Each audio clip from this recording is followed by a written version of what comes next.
നോക്ക് കുട്ടികളെ, ചെന്നിട്ട് ഒരുപാട് ജോലി ബാക്കിയുണ്ട്.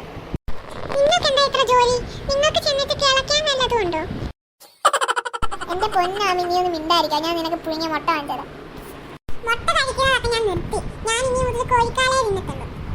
ഇനി നീയൊന്നും ജീവിതത്തിൽ കോഴിക്കാലും തിന്നത്തില്ല, മുട്ടയും കഴിക്കത്തില്ല. എല്ലാത്തിനും ഞാൻ ശരിയാക്കി തരുന്നുണ്ട്. അങ്ങോട്ട് കേൾക്കാനും മാത്രം ഞാനൊന്നും പറഞ്ഞില്ല. എന്തെങ്കിലും ഉണ്ടെങ്കിൽ അറിയിക്കാം. ഇവിടെ ഇങ്ങനെ നിന്നാ മതിയോ? നടക്കണ്ടേ? ആ ശരി ശരി, നടക്കാം. നടക്ക്. എന്തൊരു സ്പീഡിലാണ് അമ്മച്ചി നടക്കുന്നത്. ഇനി ഇതൊക്കെ ഓടാനുമല്ലോ. വാ ഓടാം. ആദിച്ചേട്ടാ, ആ ചേച്ചിയെ കാണുന്നില്ലല്ലോ. എന്റെ അമ്മി, നീ പറഞ്ഞത് ശരിയാ. ഇത് ഏതാ സ്ഥലം?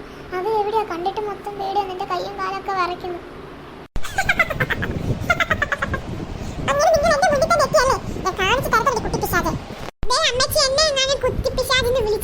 നിങ്ങളുടെ ദേഹത്ത് കയറി ഞാൻ ആണ്ടു.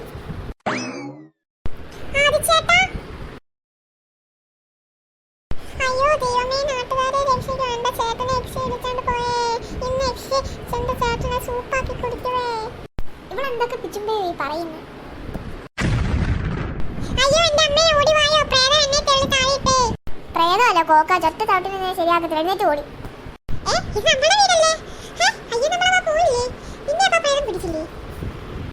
നീ എന്തൊക്കെയാടി നീ പറയുന്നത്? പുറത്തു പോകാൻ എന്തെങ്കിലും ഐഡിയ ഉണ്ടാവും നോക്കി കിടന്ന് ഉറങ്ങിയിട്ട് ഊർക്കം വലിച്ച് കിടന്ന് ഉറങ്ങിയതും പോരാ. എന്നിട്ട് പ്രേതമല്ല, മണ്ണാങ്കട്ട.